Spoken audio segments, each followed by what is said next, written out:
ओम अज्ञानतिमिरान्धस्य ज्ञानाञ्जनशलाकया सत्स्वरूपं येन तस्मै श्रीगुरुवे नमः। श्रीचैतन्यमनोभीष्टं स्थापितं येन भूतले स्वयं रूप गदामह्यं ददाति स्वपदान्तिकं वन्देकं श्रीगुरु श्रीयुतपदकमलं श्रीगुरु वैष्णवां च श्रीरूपं साग्रजातं सगगण रघुनाथां वितान्तां सजीवं साद्वैतं सावधूतं परिजनसहितं कृष्णचैतन्यदेवं श्रीराधा कृष्णपादा सगगण ललिता श्रीविशाखां च नमो विष्णुपादाय कृष्णप्रेष्ठाय भूतले श्रीमते भक्तिवेदान्त स्वामीति नामिने नमस्ते सारस्वती देवे गौरवाणी प्रचारिणे निर्विशेष शून्यवादी पाशातदेशतारिणे नमो विष्णुपादाय कृष्णप्रेष्ठाय भूतले श्रीमते भक्तिसिद्धान्त सारस्वती नामिने क्षभानुमदेवी दैताय कृपाप्ते कृष्ण संबंध विज्ञानदायिने प्रभवे नमः। माधुर्य जल प्रेमात्य श्रीरूपानुगभक्तिता श्री गौर करुणा शक्ति विग्रहाय नमोस्तुते। नमस्ते गौरवाणी श्रीमूर्ति दीनदारिणे रूपानुगताप्त सिद्धांत दंतहारिणे नमः। नमो गौर किशोराय साक्षात् वैराग्य मूर्तये प्रलंबर सांबोधे पादाम्बुजायते नमः। नमो भक्ति विनोदाय सच्चिदानंद नामिने गौरशक्ति स्वरूपाय रूपानुगवराय दे गौराविर्भाव भूमि सृज सज्जन प्रिय वैष्णव सर्वो श्री जगन्नाथाय ते नमः। वाञ्छा कल्पतरुभ्यश्च कृपा सिन्धुभ्येव च पतितानां पावनेभ्यो वैष्णवेभ्यो नमो नमः। संघर्षणाकारणोषाय गर्भोषाय प्रियोब्धिशाय शेषशां सकलाश नित्यानंद रामाख्य शरणं ममस्तु। नमो महावदन्याय कृष्ण प्रेम प्रदायते कृष्णाय कृष्ण चैतन्य नाम्ने गौरत्विषे नमः। पंचतत्वात्मकं कृष्णं भक्तरूपस्वरूपकं भक्तावतार भक्ताख्य नमामि भक्तशक्तिकं नीलाचल निवासाय नित्याय परमात्मने बलभद्राय सुभद्राभ्यां श्री जगन्नाथाय ते नमः। जयदां सुरदा भंगो मम मंद मदिर्गति असर्वस्य पदाम्बोजो शिशिराधा मदन मोहनो दिव्य वृंदारण्य कल्पतरुना सिंहासनस्थो श्रीमद्राधा शील गोविंद देव प्रसाद स्मरामि। श्रीमान् रासरसारंभी वंशी वररसिदः हर्षं वेणु स्वने नित्यं श्री गोपीनाथ श्रीस्तुनः। हे कृष्णा करुणा सिंधो दीनबंधो जगत्पदे गोपेश गोपिका कांत राधा कांत नमोस्तुते। तप्त कांचन गौरंगी राधे वृंदावनेश्वरी वृषभानुसुते देवी प्रणमामि हरिप्रिये। कृष्णाय वासुदेवाय देवकी नंदनाय च नंदगोपकुमाराय गोविंदाय नमो नमः। नमः पंकजनाभाय नमः पंकजमालिने नमः पंकजनेत्राय नमस्ते पंकजांग्रिये। जय श्री कृष्ण चैतन्य प्रभु नित्यानंद श्री अद्वैत गदाधर श्रीवासदि गौर भक्त वृंदा हरे कृष्णा कृष्णा कृष्णा हरे हरे हरे राम राम राम हरे हरे। ஹரே கிருஷ்ணா. பக்தர் எல்லாருக்கும் இனிமையான மாலை வணக்கம். இன்றைய பாகவத சத்சங்க வகுப்புல கலந்துட்டு இருக்கிற எல்லா பக்தர்களுக்கும் என்னுடைய பணிவான நமஸ்காரம். ஸ்ரீமத் பாகவதம் 2ஆம் ஸ்கந்தத்தினுடைய 3ஆம் அத்தியாயத்தின் தொடர்ச்சி. இந்த 3ஆம் அத்தியாயம் தூய பக்தி தொண்டு, தூய்மையான பக்தி தொண்டு. பக்தினா என்ன, பக்தி தொண்டுன்னா என்ன, தூய பக்தி தொண்டுன்னா என்ன? யாருக்காவது பதில் தெரிஞ்சா கை தூக்குங்க. பக்தி என்றால் என்ன, பக்தி தொண்டு என்றால் என்ன, தூய பக்தி தொண்டு என்றால் என்ன? நீங்க சாட் பாக்ஸ்லயும் போடலாம், ஹேண்ட் ரைஸும் பண்ணலாம்.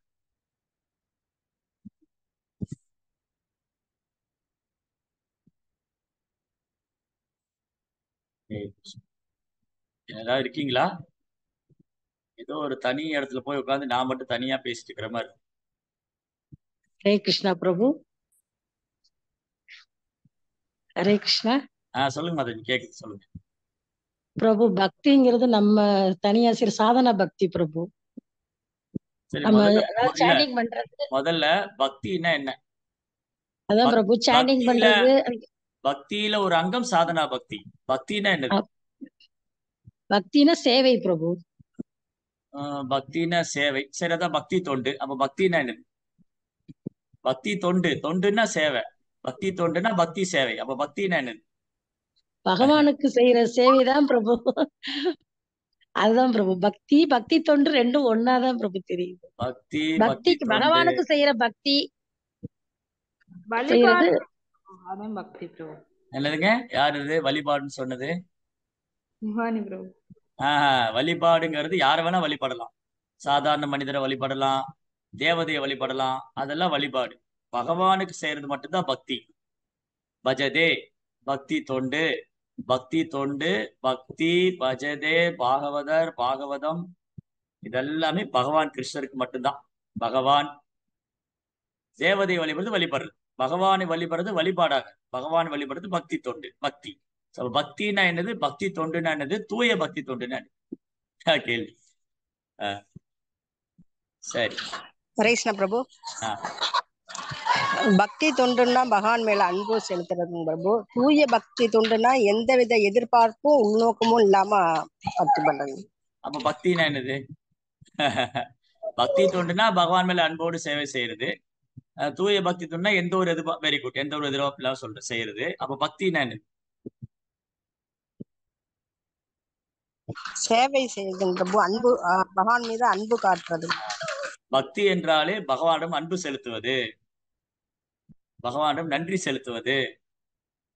ஓ பகவானே, நீங்க இந்த பிரபஞ்சத்தை படைச்சிருக்கீங்க, நீங்க எனக்கு இந்த உடல் கொடுத்திருக்கிறீங்க, நீங்க எனக்கு வாழ்க்கைக்கு தேவையானதெல்லாம் கொடுத்திருக்கீங்க, அதனால் உங்களை நான் நினைவு கொள்கிறேன் அப்படின்னு பகவானிடத்துல நன்றி கடன் செலுத்துவது. நாம் எல்லோருமே பகவானுக்கு கடன் பட்டவர்கள். பகவானுக்கு நன்றி செலுத்துவது, அது அன்போடு செய்யறதுதான் சேவை. அப்ப பிரபுபாதர் முதல்ல பக்தின்னு தான் இருந்தது. ஆச்சாரியன்மார்கள் தான் பக்தியை பக்தி தொண்டு என்று சொல்கிறார்கள். சமூக தொண்டு இருக்கு, சமூக சேவை, சமூக தொண்டு. ஆனா பக்தி தான் முதல்ல தொண்டு, பக்தி தொண்டு, பக்தி சேவை அப்படின்னு பிரபுபாதர் சொல்லி கொடுத்தார். Devotional service. டிவோஷனல் சர்வீஸ்னா அன்போடு பக்தி தொண்டு செய்வது பகவான். அப்ப தூய பக்தி தொண்டுனா நீங்க சொன்ன மாதிரி எந்த ஒரு உள்நோக்கம் இல்லாம, எந்த ஒரு எதிர்பார்ப்பும் இல்லாம, வெறுமனே பகவானுடைய திருப்திக்காக செய்யக்கூடிய. அப்ப இந்த அத்தியாயம், பாகவத்துடைய இந்த 2ஆம் ஸ்கந்தம் 3வது அத்தியாயம், அந்த தூய பக்தி எப்படி நம்ம இதயத்துக்குள்ள பெரும் மாற்றத்தை கொண்டு வரும், தூய பக்தி பண்ணவங்க இதயம் எப்படி தூய்மை அடையுங்கிறத இந்த அத்தியாயம் சொல்லி. அப்போ நம்முடைய வகுப்பு போன வகுப்போட தொடர்ச்சி தான். போன வகுப்புல நம்ம கொஞ்சம் net problem, tower problem, internet problem இருந்ததுனால நம்ம இடையில கட் ஆயிட்டு. ஆனாலும் நம்ம அந்த தொடர்ச்சி இருந்தது, எந்த ஒரு தொந்தரவும் இல்லாம நடந்தது. ஆனா போன வகுப்பு எங்க முடிஞ்சது அப்படின்னா, இந்த தேவதை வழிபாடு குறித்து நம்ம பேசிட்டு இருந்தோம். பல்வேறு வழிபாடுகள் இருக்கு, குறிப்பா சனாதன தர்மத்துல நிறைய வழிபாடுகள் இருக்கு. ஏன் இத்தனை வழிபாடு? போன வகுப்புல இந்த கேள்வியை நம்ம தொடங்கணும். ஏன் மற்ற மார்க்கத்துல அல்லாது போல சனாதன தர்மத்துல எண்ணற்ற வழிபாடுகள்? இப்ப கிறிஸ்தவத்திலேயே நிறைய வழிபாடுகள் உண்டு, கிறிஸ்தவத்திலேயே நிறைய நிறைய வழிபாடு இருக்கு. ஆனாலும் அவங்க இயேசு கிறிஸ்துவ கடவுளா வழிபடுறாங்கன்னு பார்த்தோம். ஆனா இயேசு கிறிஸ்து கடவுள் அல்ல, அவர் இறை தூதர். ஆனா அவர் கடவுளாக்கி வழிபடுறாங்கன்னு பார்த்தோம். அதே மாதிரி இஸ்லாத்துல அதுலயும் நிறைய பிரிவுகள்லாம் இருக்கு. அந்த இஸ்லாத்துல அல்லாஹ் ஒருவரை வழிபடுறாங்க. அப்ப சனாதன தர்மத்தில் மட்டும் ஏன் இவ்வளவு வழிபாடு அப்படிங்கிறத நம்ம போன வகுப்புல பார்த்துட்டு வந்தோம். அது அப்படி ஒன்னொன்னா நம்ம பார்த்து கடைசியில தேவதை வழிபாட்டுல நின்னோம். தேவதை வழிபாடு அப்ப என்னன்னா, ஒரு காலத்துல சில வருடங்களுக்கு முன்பாக முக்கியமா நம்முடைய பாரத தேசத்துல 5 முக்கியமான வழிபாடுகள் மட்டும்தான் இருக்கு. சிவபெருமானை வழிபடுறவங்க, மகாவிஷ்ணு வழிபடுறவங்க, பார்வதியை வழிபடுறவங்க, அப்புறம் சிவபெருமான், மகாவிஷ்ணு, பார்வதி, அப்புறம் இந்திரன், அப்புறம் இன்னொரு தேவதை கூட உண்டு. இந்த 5 வழிபாடு. அதுல இந்திரனுக்கு எங்கேயும் கோயில் இல்லை. நம்முடைய பாரத பூமியில ரொம்ப பழமை வாய்ந்த கோயில்னா சிவபெருமானுக்கு நிறைய கோயில் இருக்கு. 64 நாயன்மார்கள், திருவாசகம், அப்புறம் திருப்புகழ், இந்த மாதிரி நிறைய வழிபாட்டு அவங்களுடைய தேவாரம், திருவாசகம், இந்த மாதிரி கிரந்தங்கள்லாம் அவங்க படிப்பாங்க. அதுக்கப்புறம் ரொம்ப பழமை வாய்ந்த புராண கஷேத்திரம், வைஷ்ணவ ஸ்தலங்கள், 108 திவ்ய தேசங்கள், அபிமான ஸ்தலங்கள், ரொம்ப பழமை வாய்ந்த கஷேத்திரங்கள்ல. அப்போ மற்ற தேவதை வழிபாடுன்னு தனியா ஒண்ணும் இல்லை. இப்போ உதாரணத்துக்கு கணபதி, முருகர், இவங்க வழிபாடெல்லாம் தனித்தனியா கோயில் இல்லை, உப கோயில்கள். அந்த கோயிலுக்குள்ளேயே கோயில் இருக்கு. சிவபெருமான் கோயிலுக்குள்ளேயே கணபதிக்கு கோயில் இருக்கும், முருகருக்கு கோயில் இருக்கும், அம்பாளுக்கு தனி சன்னதி இருக்கும். அதே மாதிரி வைஷ்ணவ தலத்துல பெருமாளுக்கு கோயில் இருக்கும், லக்ஷ்மிக்கு கோயில் இருக்கும். லக்ஷ்மி தாயாருடைய சந்நிதி தனியா இருக்கும். சக்கரத்தாழ்வார், ஆழ்வார்கள், ஆச்சாரியர்கள், இப்படிதான் வழிபாடு. அப்புறம் காலப்போக்கில் என்னாச்சு, நிறைய வழிபாடுகள்லாம் வந்து. ஏன் இவ்வளவு வழிபாட்டு ஸ்தலங்கள்? முன்பு அதாவது ரொம்ப பழமை வாய்ந்த புராதன கோயில்கள் சிவபெருமானுக்கும் மகாவிஷ்ணு பெருமாளுக்கும் மட்டும்தான் இருக்கு. அப்புறம் 1-2 புராண ஸ்தலங்கள் முருகருக்கு உண்டு.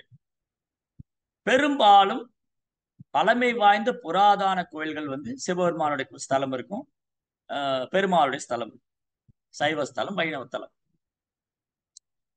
காலப்போக்குல எண்ணற்ற உப கோயில்கள், தெருவுக்கு தெரு பிள்ளையார் கோயில், முருகர் கோயில், தேவி கோயில், இந்த மாதிரி நிறைய மனிதர்கள் வந்து நிறைய கோயில் கட்டினாங்க, வழிபாடு செஞ்சாங்க. இது எதனால ஏற்பட்டது? ஏன் இவ்வளவு வழிபாட்டு ஸ்தலங்கள் வந்தது? இன்னைக்கு அந்த வழிபாட்டு ஸ்தலங்கள்ல எப்படி வழிபாடு செய்யப்படுகிறது? இது எல்லாமே பக்தி தானா? அப்ப உண்மையான பக்தினா என்னது? ஒரு காலகட்டத்துல இந்த வழிபாட்டு முறைகள் ஏன் தோன்றியது? இந்த வழிபாட்டு முறைகள்லாம் தோன்றுவதற்கு முன்பாக என்ன இருந்தது? இந்த மாதிரி தெருவுக்கு தெரு அம்மன் கோயிலு, தெருவுக்கு தெரு விநாயகர் கோயிலு, தெருவுக்கு தெரு முருகர் கோயிலு, இது மாதிரி சின்ன சின்ன கோயில்கள். அப்புறம் இன்னைக்கு பாத்தீங்கன்னா ஊருக்கு ஒரு சாய்பாபா கோயில், ஊருக்கு ஒன்னு 2 சாய்பாபா கோயில், எல்லா பெரிய பெரிய நகரங்கள்ல, இன்னைக்கு கிராமங்கள்லயும் ஊருக்கு ஊரு 1-2 சாய்பாபா கோயில். அப்ப இந்த வழிபாட்டு முறையெல்லாம் எங்கிருந்து வந்தது? ஏன் இந்த வழிபாட்டு முறை தோன்றியது? இந்த மாதிரி கேள்விகள். சோ ஃபர்ஸ்ட் முதல்ல நம்ம முன்பே பேசின மாதிரி நிறைய புராதன கோயில்கள்ல பழமை வாய்ந்த கோயில்கள், பிரம்மாண்டமான கோயில்கள், ஜெகநாதபுரி ஆகட்டும், காஞ்சிபுரம் ஆகட்டும், காஞ்சிபுரத்துல போனா சிவகாஞ்சி, விஷ்ணு காஞ்சி, ஸ்ரீரங்கத்துல வந்தா ரங்கநாதர் கோவில், திருவானை கோவில், இந்த மாதிரி ஒரு வழிபாட்டு தலத்திலும் 2 பெரிய கோயில்கள் இருக்கு. ஒன்னு சிவக்ஷேத்திரம், இன்னொன்னு விஷ்ணு கஷேத்திரம். அதுக்கப்புறம் இந்த சிவக்ஷேத்திரத்திலயும் உப தேவதைகள், பார்வதி தாயார், சிவபெருமா, கணபதி, முருகர், சுப்பிரமணியர். அப்ப இந்த வழிபாட்டு ஸ்தலங்கள்ல பிராமணருடைய கடமை, பிராமணர்கள் இறைவனை ஆராதிக்க வேண்டும், மற்றவருக்கு கற்றுக் கொடுக்கணும். பகவானை எப்படி வழிபடணும், பகவானை வழிபடணும், மற்றவருக்கு கற்றுக் கொடுக்கணும். சாஸ்திரம் கற்றறிந்திருக்க வேண்டும், பிறர் கற்றுக் கொடுக்க வேண்டும். இந்த தொழிலால அவர் பிராமணரா அறியப்படுறார். பதன் பாதன் யஜன் யாஜன் தான பதிக்கிரகா. அவர் சாஸ்திரம் படிச்சிருக்கணும், மற்றவங்க கற்றுக் கொடுக்கணும். அவர் இறைவனை வழிபடணும், மற்றவங்க கற்றுக் கொடுக்கணும். அவர் தானம் கொடுக்கலாம், பிறர் கொடுக்கும் தானங்களை ஏற்றுக்கொள்ளலாம்.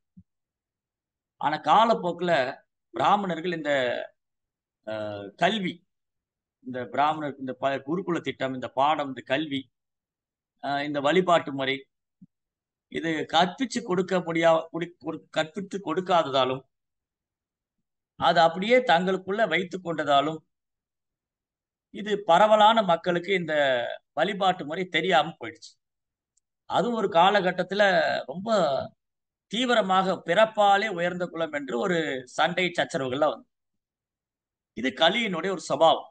கலியுகத்துல உயர்ந்த பிரிவினர் பிறப்பால் தங்களை அடையாளப்படுத்திக் கொள்வார்களே தவிர அதற்கான தகுதியோ குணமோ அவங்கள்ட்ட இருக்காது. இது கலியினுடைய சுபாவம். கலியுகத்துல உயர்ந்த பிரிவினர், பிராமணர், சத்திரியர், இவங்கள பிறப்பால் அந்த குலத்துல பிறந்திருக்கிறதா தங்களை அடையாளப்படுத்திக்குவாங்களே தவிர, ஆனா உண்மையாலுமே அதுக்கான தகுதிகள் இருக்குமா அப்படின்னா ஏறக்குறைய இல்லை. அப்போ அந்த உயர்ந்த பிரிவினர் மற்றவரிடத்துல அதிகாரம் செலுத்தும் பட்சத்துல அதனால அவங்களுக்கு இந்த வழிபாட்டு முறையெல்லாம் தெரியாமலே போய்விட்டது. பிராமணர்கள், சத்திரியர்கள் வந்து மற்ற பிரிவினர் பிறப்பால் தங்களை வந்து கிளைம் பண்ணிக்கிட்டு, தங்களை வந்து அடையாளப்படுத்திக்கிட்டு மற்ற பிரிவினர் மேல தங்களை ஆதிக்கம் செலுத்தின இது காலப்போக்குல இந்த வர்ணாசிரம முறையானது பிறப்பின் அடிப்படையில் ஆயிடுச்சு. இன்னைக்கு பெரும்பாலும் இந்த வர்ணாசிரம முறைன்னு பேசும்போதே பிறப்பின் அடிப்படையில் ஆயிடுச்சு. அதனால இரு சாரருக்கு மத்தியில் எப்பவுமே சண்டை இருந்துகிட்டே இருக்கு. சண்டை, சச்சரவு, பிரச்சனைகள். உயர்ந்த வகுப்பினர் தாழ்ந்த வகுப்பினர் மேல் ஆதிக்கம் செலுத்துவது, உயர்ந்த வகுப்பினர் தாழ்ந்த வகுப்பினர் மேல் ஆதிக்கம் செலுத்துவதும், தாழ்ந்த வகுப்பினர் உயர்ந்த இடத்துக்கு வரணும், அவங்களை தங்கள் அதிகாரத்துக்குள்ள கொண்டு வரணும்னு நினைக்கிறதும், தகுதியே இல்லாத தகுதியின் அடிப்படையில் அல்லாது அதுக்கான தகுதி ஏதும் இல்லாது நான் உயர்ந்த இடத்துக்கு வரணும்னு நினைக்கிறதும், உயர்ந்த இடத்துல இருக்கிறவங்க தகுதியே இல்லாம மற்றவர்கள் மேல தங்களோட ஆதிக்கம் செலுத்துவதும் இது ஒரு காலத்துல நடந்தது. அப்போ இந்த தாழ்ந்த பிரிவினர்கள், இந்த சூதரர்கள், இவங்கெல்லாம் வந்து ஒடுக்கப்பட்டதுனால இந்த வழிபாட்டு முறையில அவங்க தெரியாம போனதுனால விஷ்ணுவை வழிபடணும். வேதங்களுடைய நோக்கம் என்ன? வேதைஷ சர்வே ரகமே வேத்யோ வேதாந்த கிருத் வேத விதேகச்சாரம். வேதங்களால் அறியப்பட வேண்டிய கிருஷ்ணா, வேதங்களை முற்றிலும் அறிந்தவரும் கிருஷ்ணா, வேதங்களை தொகுத்ததும் கிருஷ்ணன். அப்ப இதை வந்து ஒரு பிராமணர் அறிந்திருக்க வேண்டும். இதை ஒரு பிராமணர் மற்றொரு கற்பிச்சு கொடுக்கும். பிராமணா மீன் டீச்சர், பிராமணர்னா குரு, பிராமணர்னா ஆசிரியர். சோ பிராமணர்கள் வேதம் கற்றிருக்க வேண்டும். அந்த வேதம் கற்றவர் தான் விப்ரன், பிராமணன், பண்டிதன். அவரு மற்றவங்களுக்கு அது கற்றுக் கொடுக்கும். அப்ப காலப்போக்கில் என்னாச்சுன்னா, வேதமே கற்றுக்கொள்ளாத பிராமணன் தன் பிறப்பின் அடிப்பில் பிராமணரா கருதி கொண்டார்கள். இந்த வேத ஞானம், இந்த வேத கல்வி எல்லோருக்கும் கிடைக்காத பட்சத்துல அவங்களுக்காக தெரிந்த வழிபாடு செஞ்சாங்க. அப்ப இவங்க கோயிலுக்குள்ளே அனுமதிக்கல, இவங்க ஒரு மனிதராவே நடத்தல. அப்ப என்ன ஆச்சுன்னா, அவங்க எல்லாருமே வந்து அவங்க சபாவத்துக்கு தகுந்த மாதிரி வழிபாடு செய்யறாங்க. இப்ப கூட பாருங்க, இந்த மே மாதத்துல பயங்கர ஆக்ரோஷமான வழிபாடு, ஸ்மசான கொள்ளை, என்னென்னமோ வழிபாடு செய்யறாங்க. அப்படியே அந்த ஆடு மாடெல்லாம் வெட்டி ரத்தத்தை குடிச்சு, ரத்தத்தை கழிச்சு, அதை வந்து சோத்துல சாதத்துல எல்லாம் பிசைஞ்சு, என்னெல்லாமோ கோரமான வழிபாடு, கோர வழிபாடு. இதெல்லாம் எப்படி வந்தது? இவங்களுக்கு வந்து உயர்ந்த கல்வி கற்றுக் கொடுக்கப்படாதனால, உயர்ந்த வழிபாடு சொல்லிக் கொடுக்காதனால அவங்க சுபாவத்துக்கு தகுந்த மாதிரி வழிபாடு செய்யும். சிலர் வந்து பிசாசுகளை வழிபடுறது, சிலர் முன்னோரை வழிபடுவது, சிலர் சிறு சிறு தேவதைகள், காவல் தேவதையை வழிபடுறது. சில ஊர்கள்ல வந்து இசக்கி அம்மன், துர்கையோட அவதார் இசக்கி அம்மன். அப்புறம் வந்து சில ஊர்கள் வந்து சுடலை மாடன், ஸ்மசான சுடலை. இந்த மாதிரி பல்வேறு அவங்களுக்காக தெரிந்த வழிபாடு. அந்த வழிபாட்டுல அவங்க மிருகத்தை பலியிடுவது, கோரமாக வந்து தங்களுடைய ஆக்ரோஷமாக தங்களுடைய வழிபாட்டை வெளிப்படுத்துவது, இந்த மாதிரிலாம் பண்றது.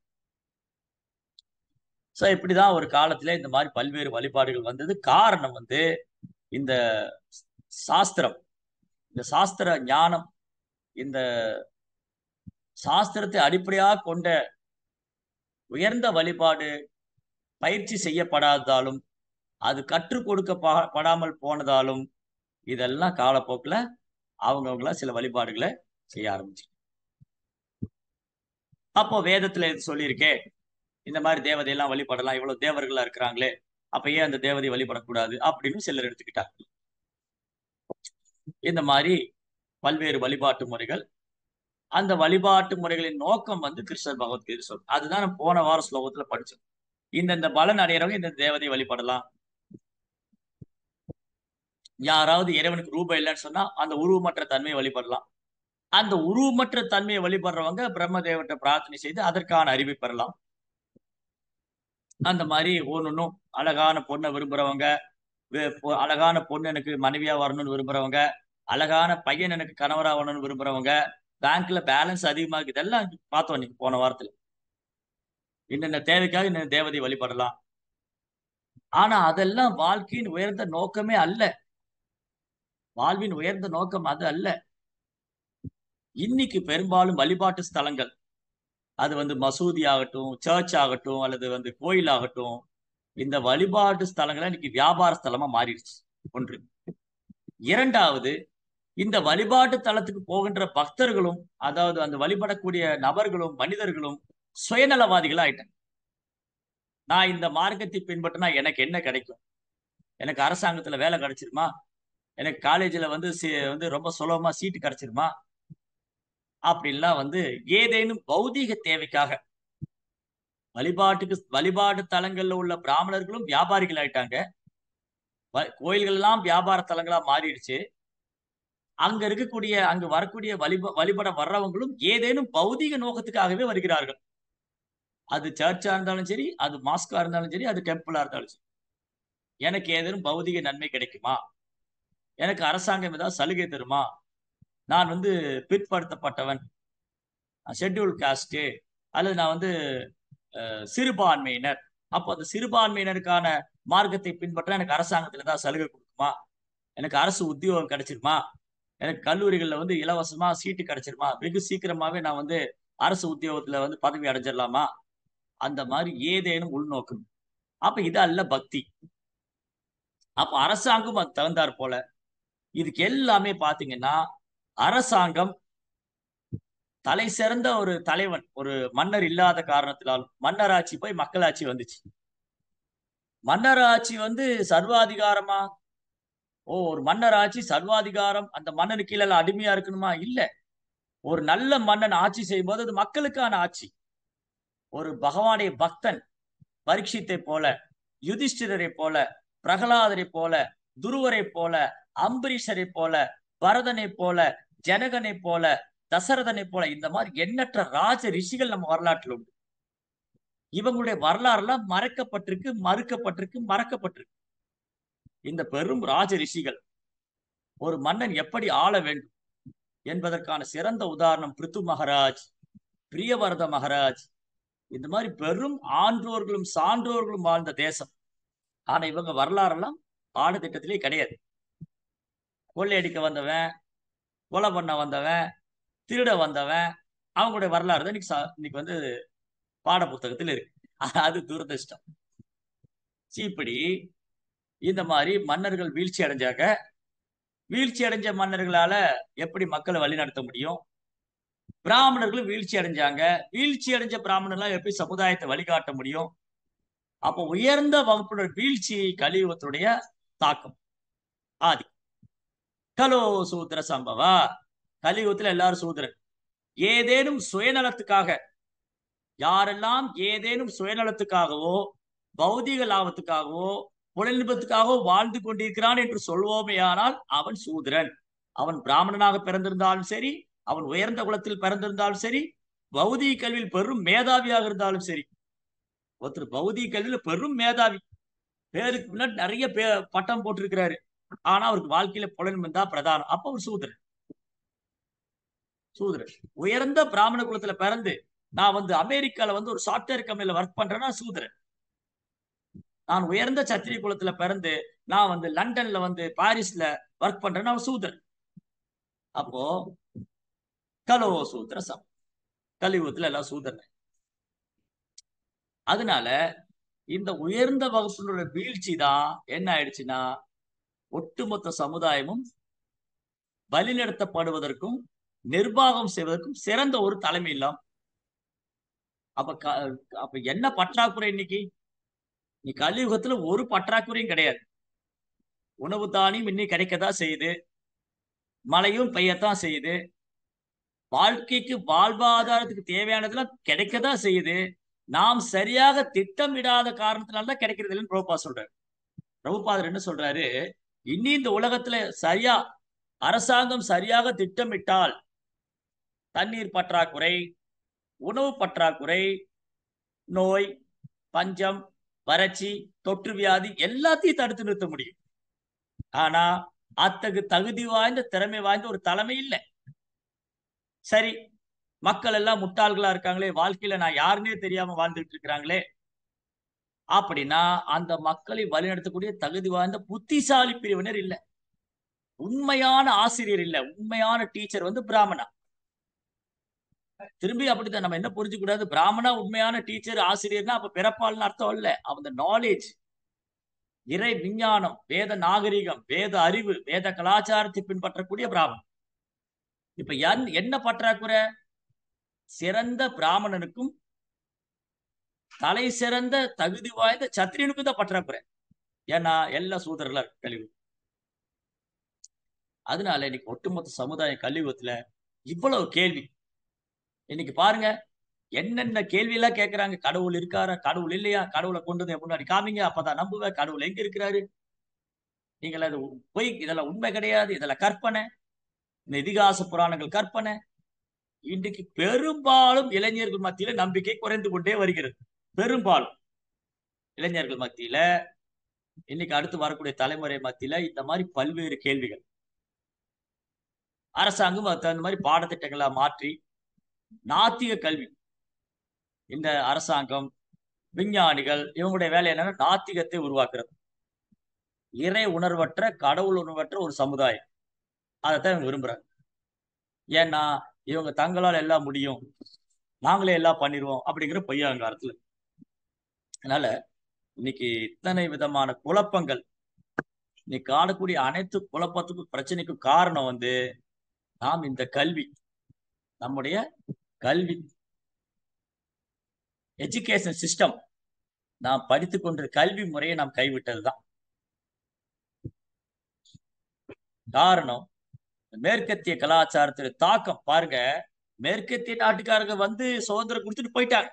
200 வருஷமா இன்னும் இந்தியாவை ஆண்டாங்க. மேற்கத்திய நாட்டுக்காரங்க வந்தாங்க, இந்தியாவை ஆண்டாங்க 200 வருஷம். அதுக்கப்புறம் 1947 சுதந்திரம் கொடுத்துட்டு போயிட்டாங்க. 47 இந்தியாவுக்கு சுதந்திரம். ஆனா இன்னைக்கும் இந்தியா அடிமையா தான் இருக்கு. பேரளவு தான் சுதந்திரம் வாங்கியிருக்கோம். ஆனா நம்மளை அவங்க பக்காவா அடிமைப்படுத்திட்டாங்க.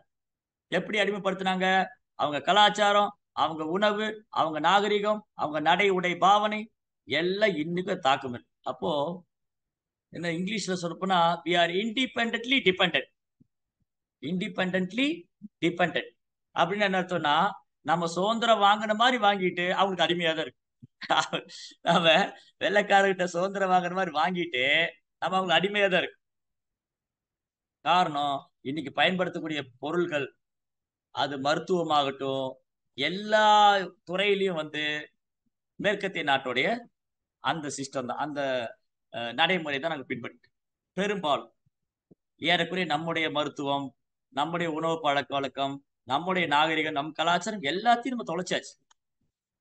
அவ்வளவு ஒரு மோகம், மேற்கத்திய கலாச்சாரத்து மேல ஏற்பட்ட மோகம். அவங்க ரொம்ப அழகா கத்தியின்றி ரத்தமின்றி யுத்தம் செய்து விட்டு சென்று விட்டார்கள். கத்தியும் எடுக்கல, ரத்தமும் வரல, ஆனா கொண்டுட்டு போயிட்டாங்க. மேற்கத்திய நாட்டுக்காரங்க வந்து அதுக்கு முன்பாக முகலாயர்கள் படையெடுப்பு, முகலாயர்கள் படையெடுப்புல கத்தி, ரத்தம், யுத்தம் எல்லாம் இருந்தது 800 ஆண்டு காலம். ஆனா மேற்கத்திய நாட்டுக்காரர் ரொம்ப புத்திசாலிங்க. இவங்கெல்லாம் அப்படி கொண்டு எல்லாம் வந்து நம்ம ஆதிக்கம் செலுத்த முடியாது, இவங்க பயங்கரமான, இவங்க அரசியலும் தெரியும். இந்த பாரத தேசத்துல வாழ்றவங்களுக்கு ஆன்மீகம் இருக்கு, அரசியல் இருக்கு, பொருளாதாரம் எல்லாமே நல்லா தான் இருக்கு.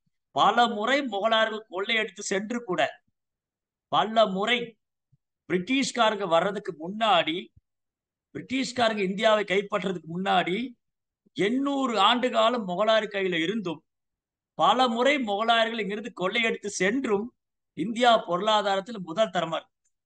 நீங்க வரலாறு எடுத்து பாருங்க. நான் சொல்றது உண்மை இல்லை, பொய்யா இருக்குமா அப்படின்னா நீங்க வரலாறு எடுத்து பாருங்க. பிரிட்டிஷ்காரங்க வந்த போதும் இந்தியாவில் வளத்துக்கு குறைவே இல்லை, பஞ்சமே இல்லை. ஒரு சிறு சதமானம் தான் கொள்ளையடிச்சுட்டு போக முடிஞ்சது. அந்த அளவுக்கு பொருளாதாரத்திலும் சரி, கலாச்சாரத்திலும் சரி, கல்வியிலும் சரி, நிர்வாகத்திலும் எல்லாத்திலுமே வந்து தலை சிறந்து ஒரு காலத்துல உலகத்துக்கே தலைநகரமா இருந்த இடம் அஸ்தினாபுரம், அயோத்தியா. ஆனா கலியினுடைய தாக்கத்தினால இந்த உயர்ந்த வகுப்பினோட வீழ்ச்சி, நான் வந்து நவாப் கிட்ட வேலை பார்க்கிறேன், நான் கவர்னர்கிட்ட வேலை பார்க்கிறேன், எனக்கு அரசு உத்தியோகம் கிடைச்சிருக்குன்னு பிராமணர்கள் பெருமைப்பட்டாங்க. மன்னர்களும் வந்து ஆங்கில அதிபர்கள் கூட இணைந்து செயலாற்றுவதை பெருமையா நினைச்சாங்க. இப்படி ஒன்னொன்னா வந்து நம்ம இழந்தோம். நம்முடைய உணவு பழக்க வழக்கம், நம்முடைய ஆடை உடை, உணவு உடை, நம்முடைய கால்நடை, நம்முடைய மருத்துவம், நமது கல்வி எல்லாத்தையும் இழந்துட்டோம். அதனால இன்னைக்கு என்ன திட்டம் போட்டாலும், இந்த பொருளுரையில பிரபுபாது மிக அழகா சொல்லியிருக்காரு. என்ன சொல்லியிருக்காரு? இங்க பௌதிகவாதிகள் மறுபிறவியை பற்றிய தகவலை அறியாததால் வாழ்வை இயன்றவரை நீடிக்க செய்ய விரும்புகின்றனர். அதான் நடக்குது இப்போ. இறப்புக்கு பின் வாழ்வு இல்லை என்று அவர்கள் தீர்மானமாக எண்ணுவதால் தற்போதுள்ள வாழ்வையே அதிகபட்சமாக சுகத்தை அனுபவித்து விட வேண்டும் என்று விரும்புகின்றனர். எல்லாம் யாரு மறுபிறவி எல்லாம் இதெல்லாம் என்ன சும்மா கதை சொல்றாங்க அப்படிலாம் ஒண்ணும் கிடையாது. இருக்கிற வரைக்கும் எல்லாம் அனுபவிச்சிருங்க. அதுதான் அவங்க தத்துவம். வாழ்வு தெய்வ வழிபாட்டுக்குரியது அல்ல என்றும், உணவு அருந்துவது, உடல் உறவு கொள்வது, புலன்பு அனுபவிக்கிறது இதுதான் இந்த வாழ்க்கை நோக்கம் என்று பௌதிகவாதி விவாதிக்கிறான். என்ன சார் ஆன்மீகம் அது இதெல்லாம் எல்லாம் சும்மா கட்டுக்காதீங்க. சாமியார்லாம் ஊரை ஏமாத்திக்கிட்டு இருக்காங்க. அது மாதிரி நடக்கவும் செய்யுது. அது ஒரு பக்கம். ஏற்கனவே மக்கள் பௌதிகத்துல மூழ்கி இருக்காங்க. அதுல பாத்தீங்கன்னா பேரளவான போலி சாமியார்கள் அவங்க பண்ற சேட்டைகள். அப்ப மக்களுக்கு என்ன ஆயிருது? ஏற்கனவே ஆன்மீகத்து மேல நம்பிக்கை குறைஞ்சுக்கிட்டே வருது. இந்த சாமியார்களை எப்படி செய்வோம்? ஆட போங்கய்யா, நீங்களும் உங்க ஆன்மீகம் அப்படி இருக்கிற வரைக்கும் எல்லாம் அனுபவிச்சுட்டு போக வேண்டியதுதான் அப்படிங்கிற அந்த கொள்கையை உறுதியாடு. அது அது கிறிஸ்தவ மார்க்கமானாலும் சரி, அது இஸ்லாம் மார்க்கமானாலும் சரி, அது சனாதன தர்மத்தை பின்பற்றக்கூடியவங்களா இருந்தாலும் சரி, எல்லா இடத்துலயுமே ஏமாற்றக்கூடிய போலி சாமியார்கள் இருக்கத்தான் செய்யறாங்க. அப்போ நவீன மனிதன் பௌதிக விஞ்ஞான முன்னேற்றத்தின் மூலம் நிரந்தரமாக வாழ விரும்புகிறான். ஆனால் பேரழிவான பொருளாதார முன்னேற்றத்திற்கோ அல்லது பௌதிக விஞ்ஞான முன்னேற்றத்திற்கோ வாழ்வு உரியதல்ல என்று ஸ்ரீமத் பாகவதம் உறுதியாக கூறுகிறது. அப்ப இந்த கல்வி தெரியல. ஆனா இதுக்கு இல்லையா இந்தியா? இந்த பாரத தேசம் பௌதிக வாழ்க்கையை உயர்த்தி கொள்றதுக்கோ ஒரு பெரும் ஆகச்சிறந்த ஒரு வல்லரசு நாடாகி பொருளாதாரத்துல அந்த பெரிய பெரிய விஞ்ஞானிகள் தொழிற்சாலை கூடங்கள், கசாப்பு கூடங்கள் இதெல்லாம் உருவாகிறதுக்கு அல்ல பாரத தேசம். பாரத பூமி நம்மை நாம் விடுவித்துக் கொள்வதற்காக. அதனால சைத்தன்ய மகாபிரபு சொல்றாரு, பாரத பூமியில பிறந்த ஓரொருத்தரும் தன்னையும் விடுவித்துக் கொள்ள வேண்டும், மற்றவரையும் விடுவிக்கணும். அதுதான் பரோபகாரம். ஆனா மனுஷ பிறவி என்ன ஆயிடுச்சு? இதை மறந்தாச்சு. இந்த பாகவத கல்வி இல்லாதனால என்னாச்சு?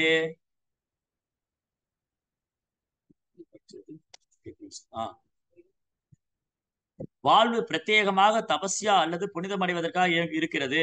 இதனால் மனித உருவில் உள்ள வாழ்வில் அந்திம காலத்துக்கு பின் நித்திய வாழ்விற்குள் ஒருவன் நுழைய முடியும். அப்ப மனித வாழ்க்கை மீண்டும்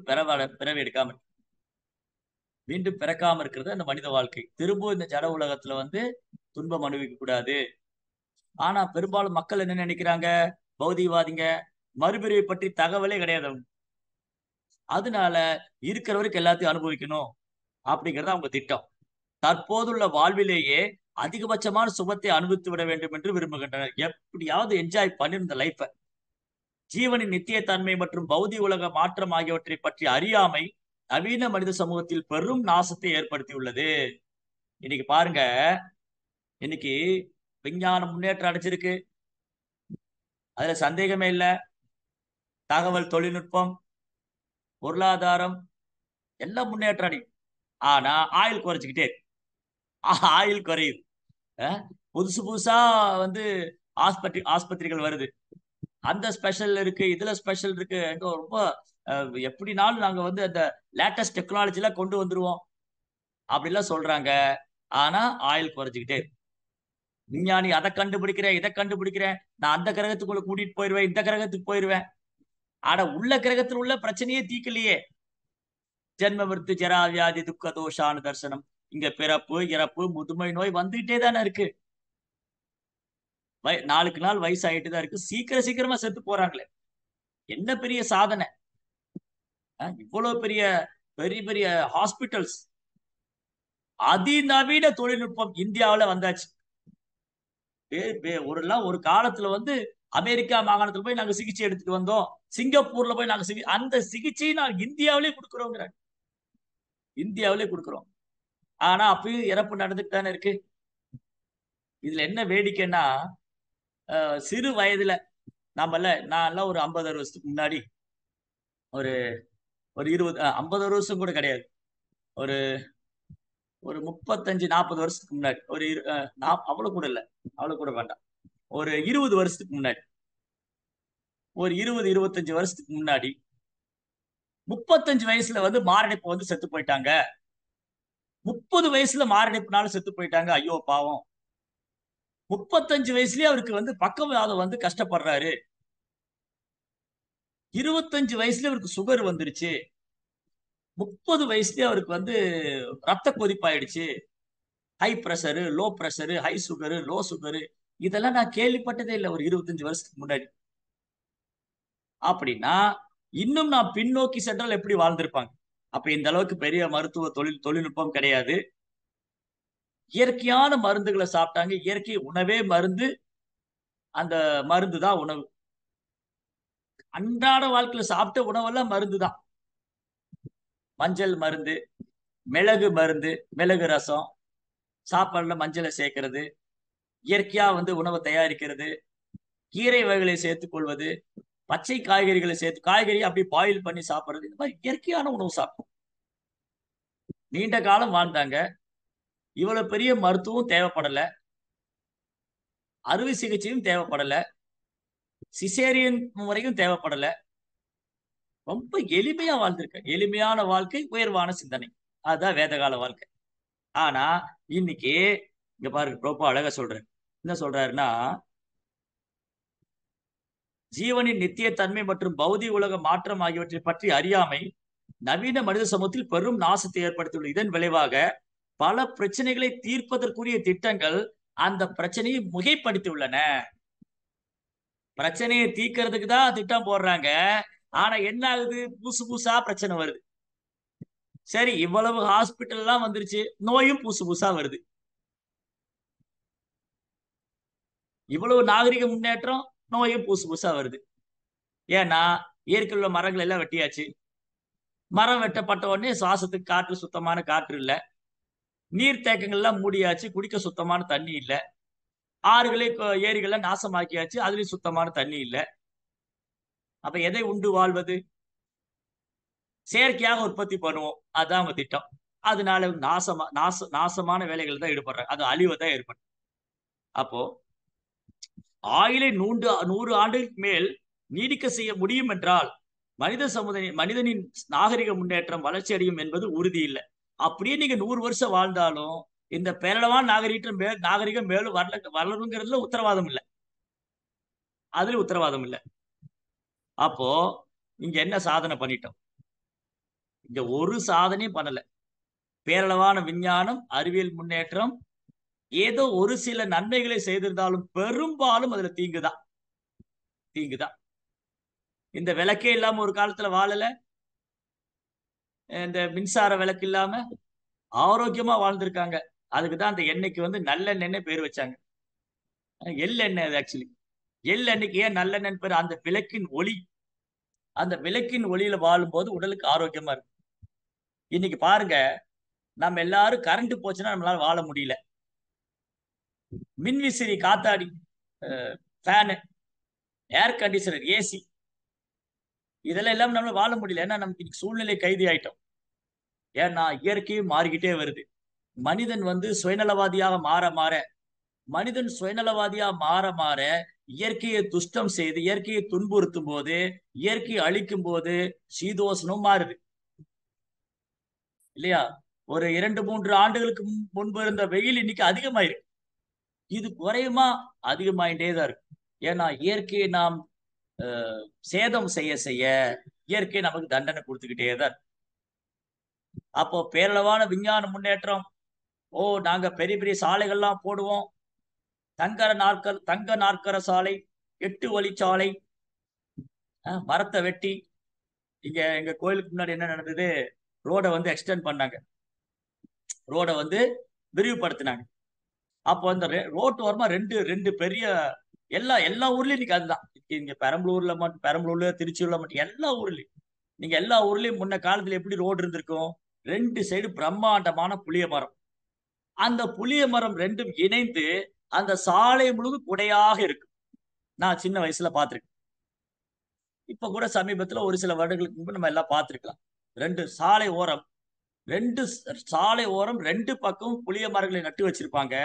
அதுக்கு தண்ணியெல்லாம் விட வேண்டாம், மழையும் கரெக்டா பெய்யும். அந்த மரம் தானா வளர்ந்து அந்த 2 மரங்களும் இணைந்து குடையாக மாறிவிடும். அங்க நீங்க நடந்து போகலாம், ஓய்வெடுக்கலாம், உட்கார்ந்து சாப்பிடலாம், தூங்கலாம், என்னனாலும் பண்ணலாம். இன்னைக்கு விஞ்ஞான முன்னேற்றம் ஆயிடுச்சா? அந்த மரங்கள்லாம் பிடுங்கி எடுத்துட்டாங்களா? ரோட ரெண்டா விரிவுபடுத்தினாங்களா? ஒரு டயர் பஞ்சர் ஆனா நீங்க ரோட்ல உட்கார முடியாது, எரிந்து பஸ்பமாகி விடுவோம். இதுதான் முன்னேற்றம். ஒரு காரோ பைக்கோ நீங்க இன்னைக்கு இதெல்லாம் நடைமுறையில பாக்குறது. ஒரு பேங்க் வேலையா போனா நீங்க வண்டி நிழல்ல நிறுத்த முடியாது, ஏன்னா மரமே இல்லையே. எங்க நிழல்ல நிறுத்துவீங்க?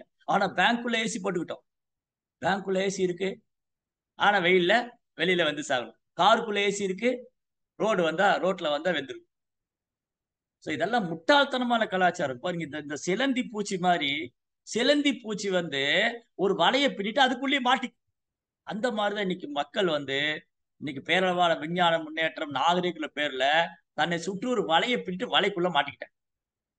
வலைக்குள்ள மாட்டிக்கிட்டு உள்ளேயும் போக முடியல, வெளியும் வர முடியல, மெல்லவும் முடியல, துப்பவும் முடியல, இருதலைக்குள்ளி எறும்பு மாதிரி நம்ம கஷ்டப்பட்டு. உண்ணும் உணவு ஆரோக்கியமானது இல்ல, குடிக்கும் பால் ஆரோக்கியமானதல்ல, குடிக்கும் நீர் ஆரோக்கியமானதல்ல, சுவாசிக்கும் காற்று, இந்தியாவுடைய தலைநகரம் புதுடெல்லி, சுவாசிக்கும் காற்று ஆரோக்கியமானதல்ல. உயிர் வாழ்றதுக்கு தகுதி இல்லாத இடமாக்கியாச்சு. இதுல பெருமை, நாங்க வந்து சாஃப்ட்வேர் கம்பெனியை கொண்டு வந்துட்டோம், ஐடி கம்பெனியை கொண்டு வந்துட்டோம், நாங்க அதை சாதிச்சோம், இதை சாதிச்சிட்டோம். ரோட்டோரமா ஒரு 5 நிமிஷம் ஒதுங்கி நிக்க முடியாது. வெயில் அடிச்சா ஒரு வழியில 5 நிமிஷம் ஒதுங்கி நிக்க முடியாது. மழை பெஞ்சதுன்னா அந்த தண்ணி பூரா அந்த சாஃப்ட்வேர் கம்பெனிக்குள்ள, ஐடி கம்பெனிக்குள்ள இருந்தா ஹாஸ்பிட்டலுக்குள்ள, பெரிய பெரிய பில்டிங்குள்ள. ஏன்னா பெரும் சாதனை பண்ணிட்டாங்கல்ல நம்ம மக்கள். அதனால இதன் விளைவாக பல பிரச்சனைகளுக்கு தீர்ப்பதற்குரிய திட்டங்கள் அந்த பிரச்சனைகளை மிகைப்படுத்தி உள்ளன. இன்னைக்கு விஞ்ஞான முன்னேற்றம், பேரளவான பௌதிக நாகரிகம் நகரத்தை நரகமாக மாற்றி இருக்கிறது. அவ்வளவுதான், நகரத்தை நரகமாக மாற்றிவிட்டது. நீங்க பாருங்க, இந்த கோயில் முன்னாடி, எங்க கோயில் முன்னாடி மரத்தை எல்லாம் வெட்டிட்டாங்க. அப்புறம் ஒருத்தர் என்ன போய் கேஸ் போட்டார் கோர்ட்ல போய், இந்த மாதிரி மரத்தை வெட்டக்கூடாது, இந்த மரம் தான் நம்ம சொத்து, எப்படி நீங்க வெட்டலாம், மரத்தை வெட்டாம ரோடு போடுங்க. உடனே அந்த மரம் ரோடு கான்ட்ராக்ட் எடுத்து சொன்னா, நாங்க வேற மரம் வைக்கிறோம், இந்த மரத்தை வெட்டிட்டு. சரி, அவர் ஒப்புக்கிட்டார். சரி, ஓகே, ரொம்ப சந்தோஷம். நீங்க இந்த மரத்தை வெட்டினால் வேற மரம் வைக்க வேண்டும். இல்ல, எங்களுக்கு வந்து எழுதி கொடுங்க, நாங்கள் வேற மரத்தை வைத்து விட்டுத்தான், மரக்கன்றை நட்டு விட்டுத்தான் மரத்தை வெட்டுவோம். அவங்களே எழுதி கொடுத்துட்டாங்க. சரி, நாங்க மரக்கன்று வைப்போம், அதுக்கப்புறம் மரத்தை வெட்டுவோம். அதுக்கப்புறம் என்ன பண்ணாங்க, வைத்த மரக்கன்று மரம் வளர்ந்து அதையும் வெட்டி விட்டார்கள். இப்போ ரோடு காடு, ரோடு என்னாச்சு, பாலைவனமா இருக்கு. அப்படி அனல் அடிக்குது. இதெல்லாம் உண்மையா இல்லையா? இன்னைக்கு காலையில முதல்லலாம் வந்து இந்த அனல் காத்துன்னா ஒரு 12 மணி 1 மணிக்கு அடிக்கும். இன்று காலை 8 மணிக்கு அனல் காத்து அடிக்கும். அப்ப எவ்வளவு மாற்றம் ஏற்பட்டிருக்கின்றது. இதுதான் விஞ்ஞான முன்னேற்றத்தோட சாதனை. நம் மக்கள் பெரும் சாதனை செய்து விட்டார்கள். 8 மணிக்கு அனல் காத்து, 12 மணிக்கு நீங்க வீட்டை விட்டு வெளியிலே வர முடியாது. அப்படி வெளியே வந்தால் எரிந்து சாம்பலாகி விடும். அப்படி ஆயிடுச்சு. அப்ப என்ன ஆச்சு, இன்றைக்கு போடும் திட்டம் எல்லாம் அவங்களை அதிக பிரச்சனை தான் உருவாக்கி இருக்கு. ஆயுளை 100 ஆண்டுக்கு மேல் நீடிக்க செய்ய முடியும் என்றாலும் மனித நாகரிகம் என்ன முன்னேற்றத்தை அடைய, என்னதான் ஆயுளை கூட்ட முயற்சி பண்ணாலும் இங்க நிம்மதியா வாழ முடியாது, நிம்மதியா வாழ முடியாது. அந்த ஏசி வச்சுக்கிறாங்களா, ஏர் கண்டிஷன் காத்து உடம்புக்கு நல்லதா? செயற்கையான காத்து உடம்புக்கு நல்லதா? நாங்க செயற்கையா உணவு உற்பத்தி பண்ற உடம்புக்கு நல்லதா? அப்ப என்ன ஆச்சு, மனிதனுடைய ஆயுள் வந்து 100 ஆண்டுகள்லாம் வாழ முடியல. 35, 40, மேக்சிமம் 50, 60. இன்னைக்கு பாக்குற சின்ன சின்ன குழந்தைகள் கண்ணாடி போட்டிருக்கிறாங்க. சிறு குழந்தைகள் கண்ணாடி, கண் பார்வை சரியில்லை. சிறு சிறு குழந்தைகள் அப்படியே வந்து ஒரு அந்த இளைஞனுக்கு உண்டான ஒரு வேகமே இல்லை. நீங்க நல்லா யோசிச்சு பாருங்க. இன்னைக்குள்ள இளைஞர்களை பாருங்க, நல்ல கட்டு மஸ்தான உடல், அப்படியே வந்து அந்த ஓடுற பாம்பை மிதிக்கிற வயசு சொல்லுவாங்க. ஆனா இன்னைக்குள்ள இளைஞர் பாருங்க, ஓடுற பாம்பை மிதிக்கிற வயசு இல்ல, அவனே விழுந்துருவா கீழே. கம்பு மாதிரிதான் இருக்கு, எல்லாம் இந்த கரும்பு மாதிரி, கம்பு மாதிரி, குச்சி மாதிரி தான் இருக்கு, பென்சில் மாதிரி. அதுல வேற ஒரு பேண்ட் போட்டிருப்பாங்க, இடுப்பு கீழே, அது நிக்குமா விழுந்துருமா தெரியாது. அந்த மாதிரிலாம் அந்த மாதிரிலாம் ட்ரெஸ் போட்டிருக்காங்க, மேற்கத்திய கலாச்சாரம். தாட முடியல பூரா மஞ்சள், சிகப்பு, பச்சை எல்லாம் பெயிண்ட் அடிச்சிருப்பாங்க. அசிங்கமா இருக்கும். அதாவது மேற்கத்திய நாட்டுக்காரங்க சிலது பண்ணா அவங்களுடைய சிகப்பு நிறத்துக்கு ஓரளவுக்கு அவங்க ஒரு மேட்சிங்கா இருக்கும். நீங்க பாருங்க, ஒரு அமெரிக்காக்காரங்க ஒரு டிஷர்ட் போட்டு அரை ட்ரௌசர் போட்டு தலையில சாயம் அடிச்சிருந்தா நமக்கு ஒன்றும் பெருசா தெரியாது. ஆனா நம்ம ஊர்ல இருக்கிற ஆளுங்க அந்த அரை ட்ரௌசர் போட்டு ஒரு தொந்தி வயிறுக்கு ஒரு டிஷர்ட் போட்டு தலையில கலர் கலர் அடிச்சு என்னடா இது வித்தியாசமான மிருகமா இருக்குன்னு தோணும். விசித்திரமான மனுஷங்க. அப்படியே காப்பி அடிக்கிறது நம்மால் பெஸ்ட். சரி, அப்புறம் என்னாச்சு?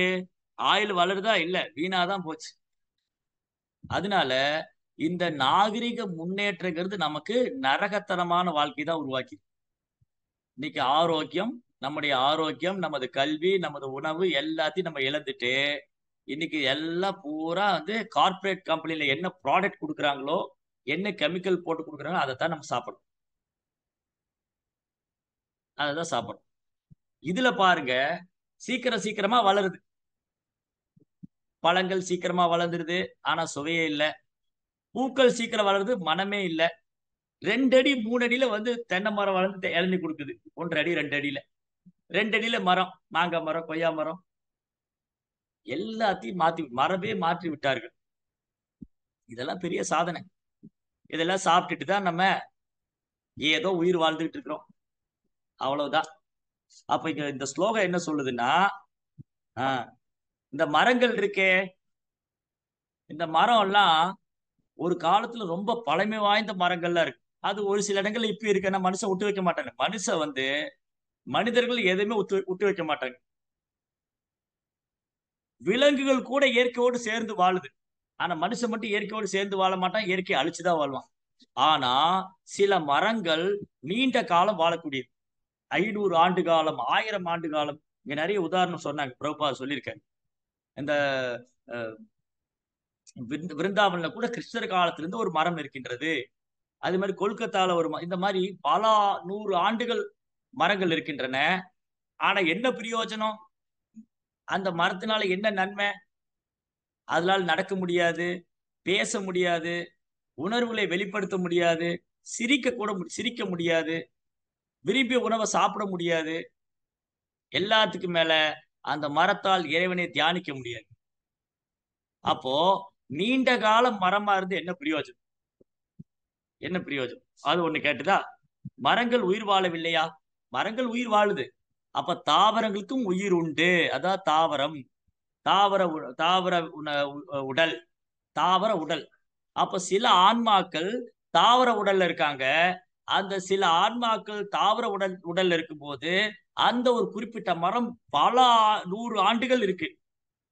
பழமை வாய்ந்த ஆலமரங்கள், அரச மரங்கள், வேப்ப மரங்கள், புளிய மரங்கள்லாம் உண்டு. ஆனா என்ன பிரயோஜனம்? அந்த ஆன்மா தாவர உடல்ல தானே இருக்குது. அது எவ்வளவு காலம் வாழ்ந்து என்ன பிரயோஜனம்? கொல்லனின் துருத்தி சுவாசிக்கவில்லையா? இந்த கொல்லன் பட்டறையில போனீங்கன்னா ஒரு துருத்தி வச்சிருப்பாங்க. புஷ் புஷ் புஷ்ன்னு அது காத்து விடும். பாத்திருக்கீங்களா? யாராவது கொல்லனுடைய துருத்தி பார்த்துருந்தா கை தூக்குங்க. இந்த துருத்திங்கிற வார்த்தையை இப்பதான் ஃபர்ஸ்டா கேட்டுப்பீங்கன்னு நினைக்கிறேன். கொல்லம் பட்டறையில போனா இப்ப அதெல்லாம் பார்க்க முடியாது. கொல்லம் பட்டறையில போனா இந்த ரப்பர் டியூப் எல்லாம் போட்டு ஒரு பெரிய குழாய் இருக்கும். அதை அவன் சுத்த புஷ் புஷ் புஷ்ன்னு அதுல காத்து வரும். அப்ப அதுவும் தான் சுவாசிக்குது. கொல்லனை துருத்தி சுவாசிக்கவில்லையா? நாமளும் தான் சுவாசிக்கிறோம். நாமளும் தான் உயிர் வாழுறோம். மரங்களும் தான் உயிர் வாழுது. நம்மை சுற்றியுள்ள விலங்குகள், ஆடு, மாடு, கோழி, நாய், பன்னி, பூனை, அது சாப்பிட்றது இல்லையா? தூங்குறது இல்லையா? இனப்பெருக்கம் பண்றது இல்லையா? அப்ப இந்த மனித வாழ்க்கை நோக்கம் என்ன? அதுதான் கேள்வி. அதுக்கு பிரபுபாதர் அழகா சொன்னாரு, எவ்வளவு காலம் வாழ்ந்தோன்னு முக்கியம் இல்ல, எப்படி வாழ்ந்திருக்கிறோம் தான் முக்கியம். இருந்தாலும் வாழ்ந்தாலும் பேர் சொல்ல வேண்டும், இவர் போல யாரென்று ஊர் சொல்ல வேண்டும். இந்த பாட்டு எழுதினாங்க இல்லையா சினிமால? இருந்தாலும் வாழ்ந்தாலும் பேர் சொல்ல வேண்டும், இவர் போல யார் என்று ஊர் சொல்ல வேண்டும். அந்த மாதிரி வாழ்ந்துட்டு போகணும். குறுகிய காலம் தான் வாழும். குறுகிய காலம் இன்னைக்கு ஆல்ரெடி மனுஷனுடைய வாழ்க்கை குறுகிய காலம். இந்த குறுகிய காலத்தில் வாழ்ந்தாலும் அந்தே நாராயண ஸ்மிருதி, நான் இறைவனை அடைவதற்காக. இந்த மனித வாழ்க்கை புலன்பத்துக்காக அல்ல. காமேஷ்ய நான் இந்திரிய பிரீத்தி லாபோ ஜீவே யாவதா ஜீவசிய தத்துவ ஜிக்ஞாசா நாத்வயச்சேச கர்மபி. மரங்களும் உயிர் வாழுது, நம்ம விட நீண்ட காலம் உயிர் வாழுது. ஆனா என்ன பிரயோஜனம்? அது தாவர உடல்ல இருக்கு. கொல்லந்துருத்தியும் மூச்சு விடுது. ஆனா என்ன பிரயோஜனம்? அது பௌதிகமானது. அது உண்மை இல்ல. ஆனா நானும் சுவாசிக்கிறேன். ஆனா நாய் பண்ணி பூனை கூட குட்டி போடுது, குழந்தை பெத்துக்குது. நானும் குட்டி போடுறேன், குழந்தை என்ன வித்தியாசம்? அ அதான் ஒரு பழைய ஒரு போயம் இங்கிலீஷ்ல ஸ்கூல்ல படிச்சேன். என்னடா வாழ்க்கை? என்றுமே கவலை. நிக்கவோ பார்க்கவோ நேரமே இல்லை. ஆடு போல் மாடு போல் அசை போட்டு மரக்கிளை அடியேனும் நிற்க ஒரு கனமேனும் இல்லை. இப்படிதான் ஓடிட்டு இருக்காங்க. இன்னைக்கு பௌதிக உலகத்துல மக்கள்லாம் எங்க போனா புலன்பம் கிடைக்கும், எங்க போனா பேர் கிடைக்கும், எங்க போனா புகழ் கிடைக்கும், எங்க போனா காசு கிடைக்கும், இப்படியே ஓடி ஓடி சாப்பிடுறது கூட ஃபாஸ்ட் ஃபுட். இன்னும் சாப்பிட கூட நேரம் இல்ல. வாழ்க்கை பூரா கவலை. ஐயோ மாசமான அந்த லோன் வந்துருமே, வீட்டு லோன் வந்துருமே, கார் லோன் வந்துருமே, காலேஜ் லோன் வந்துருமே, லோன் லோன் லோன் லோ லோ லோ லோன் ஓடிக்கிட்டு இருக்கு. லோன் லோன் லோன்ல லோ லோ லோன் ஓடிட்டு இருக்காங்க. அப்போ என்னடா வாழ்க்கை? என்றுமே கவலை. நிக்கவ பார்க்க கூட நேரம் இல்ல. போகும்போது போனை நோண்டிக்கிட்டே போறாங்க. ஏன்னா நின்னு பார்க்க கூட நேரம் இல்ல பாவம். ஆனா ஆடு மாடு கூட ஒரு மரக்கிளையில அசை போட்டு சாப்பிடுது. அதுக்கு கூட எனக்கு நேரம் இல்ல. அவ்வளவுதான் வாழ்க்கை. அப்புறம் ஒரு நாள் செத்து போயிடும். அதனால இந்த மனித வாழ்க்கை கிடைத்தற்கு அரிதானது. நாம் குறுகிய காலம் வாழ்ந்தாலும் இந்த மனித பிரிவை நாம் சரியாக பயன்படுத்திக் கொள்ள வேண்டும். பாருங்க, ஆதிசங்கராச்சாரியர் 32 வருஷம் தான் வாழ்ந்திருக்கார். ஆதிசங்கராச்சாரியர் 32 ஆண்டு காலம். சைதன்ய மகாபிரபு 48 ஆண்டு காலம். ஆனா சமுதாயத்துல பெரும் புரட்சி செஞ்சாங்க. ஆதிசங்கராச்சாரியர் வேதத்தை மீட்டு கொண்டு வந்தாரு. பௌத்த மார்க்கத்துல போனவங்க எல்லாம் நம்முடைய வேதத்தை ஏற்றுக்க வச்சாரு. ஒரு காலத்துல பௌத்த மார்க்கத்தை தீவிரமாக பின்பற்றி கொண்டிருந்த சமயத்துல ஆதிசங்கரர் வேதங்களை மீட்டு கடவுள் இருக்காரு, அவர் பிரம்மம், அந்த பிரம்மத்தை வழிபடணும், நாம இந்த உடல் எல்லாம் ஆன்மா அப்படி எல்லாம் சொல்லி கொடுத்தாரு. ஆனா குறுகிய காலம் தான், 32 வருஷம் தான் இருந்தார். ஆனா சமுதாயத்துல பாரத பூமியில பெரும் புரட்சி ஏற்படுத்தினார். 4 திசைகளையும் பிரயாணம் செஞ்சார். 4 திசையில் முதல் முதல் பிரயாணம் செய்த ஒரே ஆச்சாரியர் ஆதிசங்கராச்சாரியர். ஃபர்ஸ்ட் இது ஒரு 1000 அது ஒரு 1500 ஆண்டுகள் 2000 ஆண்டு காலம் இருக்கு ஆதிசங்கரர் அவதாரம் செஞ்சு. அப்போ பாரதம் முழுவதும் கிழக்கு மேற்கு வடக்கு தெற்கு 4 திசை. வடக்கே ஜோஷி மட், தெற்கே ஸ்ருங்கேரி மட், கிழக்கே துவாரகா மட், மேற்கே துவாரகா மட், கிழக்கே கோவர்த்தன் மட். 4 திசையில் 4 மடங்கள். அப்பெல்லாம் நடந்தே பிரயாணம். ஆனா பெரும் புரட்சி ஏற்படுத்தி பௌத்த மார்க்கத்தை விரட்டி அடிச்சார். ஆனா 32 வருஷம் தான் இருந்தார். ஸ்ரீ சைத்தன்ய மகாபிரபு 48 ஆண்டு காலம். அந்த 48 ஆண்டு காலத்துல சிறு வயது பூரா நவதீப் தாமத்துல இருந்துட்டார். குழந்தை பருவ லீலை, நிமாய் பண்டிதராக கிட்டத்தட்ட ஒரு 16 ஆண்டு காலம் நவதீப்திலே போச்சு. அப்புறம் மீதி ஒரு 16 ஆண்டு காலம் அவர் சுற்றுப்பயணம் செஞ்சார். 6 ஆண்டு தென்னிந்தியா, அப்புறம் விருந்தாவனம், இந்த மாதிரி சுற்றுப்பயணம் செஞ்சாரு. மீதி 16 வருடம் ஜெகநாதபுரியில இருந்தார். சன்னியாசம் எடுத்துக்கிட்டார். 32 ஆண்டு காலம் சன்னியாச வாழ்க்கை. 16 ஆண்டு காலம் அவர் நவதீப்ல அவர் குழந்தை பருவலையிலே, இளமை பருவலையில எல்லாம் பண்ணார். சைதன்ய மகாபிரபு இந்த உலகத்தை கிருஷ்ண பிரேமத்துல மூழ்கடிச்சார். அவர் எங்கெல்லாம் போறாரோ, யாரெல்லாம் சந்திக்கிறாரோ எல்லாரும் கிருஷ்ண பக்தி கொடுத்தார். அப்ப இங்க என்ன உதாரணம் சொல்லுது? இந்த மாதிரி இருந்தாலும் வாழ்ந்தாலும் பேர் சொல்ல வேண்டும், இவர் போல யார் என்று ஊர் சொல்ல வேண்டும். ஆஹா, ரொம்ப நல்ல பக்தரா வாழ்ந்தாரியா, நல்ல பக்தி பண்ணாங்க, 4 பேருக்கு பக்தியை சொல்லி கொடுத்தாங்க. இந்த உடலை விடும்போது பகவான் நினைச்சிட்டு போய் அந்தே நாராயண ஸ்மிருதி. இந்த உடலை விடும்போது ஹரே கிருஷ்ணா கிருஷ்ண கிருஷ்ணா ஹரே ஹரே, ஹரே ராம ராம ராம ஹரே ஹரே நாமத்தை உச்சரிச்சு பகவான்கிட்ட போயிட்டாரியா. அந்த மாதிரி இருக்குன்னுயா. இந்த மாதிரி வாழ்ந்தார். வாழும்போது நல்லா பக்தி பண்ணாரு. 4 பேர் கிருஷ்ண பக்தி சொல்லி கொடுத்தாரு. அப்படியே கடவுளை நடிச்சு இறைவனுடைய திருவடியை அடைந்து விட்டார். அதுக்குதான் இந்த மனித வாழ்க்கை. மற்ற மாதிரி பூனை மாதிரியோ, நாய் மாதிரியோ, பன்றி மாதிரியோ இல்ல. அது அடுத்த ஸ்லோகம். அடுத்த ஸ்லோகத்துல அது நாளைக்கு உங்களுக்கு கிளாஸ் எடுப்பாங்க. அடுத்த ஸ்லோகத்துல பாகவதம் ரொம்ப அழகா சொல்லுது. சாபித் பராக உஸ்தகரை புருஷ பசு நயத் கர்ண பதோ பேதோ ஜாது நாம கதா கஜகா. நாய்கள், பன்றிகள், ஒட்டங்கள் மற்றும் கழுதைகளை போன்றவர்கள் எல்லா தீங்கிலிருந்து விடுபட்டவரான பகவான் ஸ்ரீ கிருஷ்ணன் உன்னத லீலைகளுக்கு ஒருபொழுதும் செவி சாய்க்காதவர்களை போற்றுகின்றனர். அது 4 மிருகத்தை ஏன் சொல்லியிருக்காங்க, அது நாளைக்கு தெரிஞ்சுக்குவீங்க. அதனால இந்த விலங்கு மாதிரி வாழ்றதுக்கு இல்ல இந்த மனுஷ வாழ்க்கை. இந்த மனித வாழ்க்கை வந்து நாம் இறைவனை அடைவதற்காக. பிறவி பெருங்கடல் நீந்தாதார் இறைவனடி சேராதார். பிறப்பு இறப்புங்கிற சக்கரத்துக்கு ஒரு முற்றுப்புள்ளி வைக்கணும். கொஞ்சம் நல்லா யோசிச்சு பாருங்க. இப்பவே நம்ம எவ்வளவு பிரச்சனைகளை சந்திச்சுட்டு இருக்கோம். இனி ஒரு பிறவி, அடுத்தடுத்து இங்க பிறவி எடுத்தால் இங்கு வாழ்வதற்கே லாய்க்கில்லாத இடமா மாத்திட்டாங்க. ஆல்ரெடி இந்த உலகத்தை இங்க வாழ்றதுக்கே லாய்க்கு இல்லைன்னு மாத்திட்டாங்க. அதனால எவ்வளவு சீக்கிரம் நம்ம கிருஷ்ணாட்ட திரும்ப போகணுமோ அவ்வளவு சீக்கிரம் நம்ம தயாராயிடும். அதனால பிரபுபாதர், ஆச்சாரியர், இந்த மாதிரி ஆச்சாரியர் நமக்கு கிடைச்சிருக்காரு. பகவத்கீதா பாகவதம் கிடைச்சிருக்கு, பக்தர் சங்கம் கிடைச்சிருக்கு, ஹரிநாமம் கிடைச்சிருக்கு. இதை நாம் சரியா பயன்படுத்திக்கிட்டா இன்னும் குறுகிய காலமே நம்ம வாழ்ந்தாலும் ஒரு குழப்பம் இல்லை, ஒரு பிரச்சனை இல்லை. பகவான்கிட்ட பேர் அட என்னடா இது இன்னொரு 10 வருஷம் தான் இருக்க போறோமா, ஏன் கவலைப்படும்? இந்த 10 வருஷத்துக்குள்ள நான் பகவான்கிட்ட போகணும். 7 நாட்கள் தான் பரிசித் மகாராஜா பகவான்கிட்ட போயிட்டார். ஒரு முகூர்த்தம் தான் கட்டுவாங்க மகாராஜா பகவான்கிட்ட போயிட்டார். அப்போ நாமும் வந்து தீவிரமாக விடாமுயற்சியா தொடர்ந்து இடையராது பக்தர் சங்கத்திலிருந்து இந்த மனித பிரிவை நாம் சரியாக பயன்படுத்தி கொண்டு பக்தியை பயிற்சி செய்வோமே ஆனால் நம்மை விட ஒரு பாக்கியசாலி யாரு? நம்மை விட ஒரு பாக்கியசாலி நம்ம ரொம்ப பாக்கியசாலி தான். ஏன்னா கலியுகத்தோட தொடக்கத்துல தான் இருக்கிறோம். இனி போக போகதான் இருக்குது கலியுகத்து.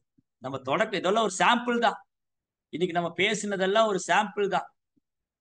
அரசியல் தலைவர் பண்ற லூட்டிங்க, சாமியார்கள் பண்ற லூட்டிங்க, மக்கள் பண்ற லூட்டி, இதெல்லாம் சாம்பிள் தான். இன்னி இருக்கு, பல மடங்கு இருக்கு. அதனால இதையெல்லாம் பாக்குறதுக்கு நம்ம வரவே கூடாது. சீக்கிரமா வேலையை பிடிச்சிட்டு கிளம்பிடு. இங்க வந்த வேலை தேவையில்லாம வந்துட்டோம். இந்த ஜட உடல் எடுத்துக்கிட்டாச்சு, கஷ்டப்படுறோம். ஆனா இந்த பிறவியை நான் எப்படி பகவான்கிட்ட போறது? அதற்கான வழி என்ன? எந்த ஆச்சாரியன் எனக்கு இதெல்லாம் சொல்லி தருவாரு? எங்க பக்தர் சங்கம் கிடைக்கும்? இதை நாம் பயன்படுத்தி கொள்ள வேண்டும். இன்னைக்கு அந்த வாய்ப்பு நமக்கு இருக்கு. இன்னைக்கும் பக்தர்கள் சங்கம் இருக்கு, ஆச்சாரியர் குருமார்கள் இருக்காங்க, புரோபார் புஸ்தகம் இருக்கு. புரோபார் தன் புஸ்தகத்துல வாழ்ந்து கொண்டிருக்கிறார்.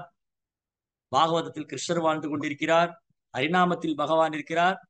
இதை நாம் பயன்படுத்தி கொண்டால் இந்த பிரிவிலே நம்ம பகவான் திரும்ப. ஹரே கிருஷ்ண. ஸ்ரீமத் பாகவதம் கி, ஸ்ரீல பிரபுபாத் கி.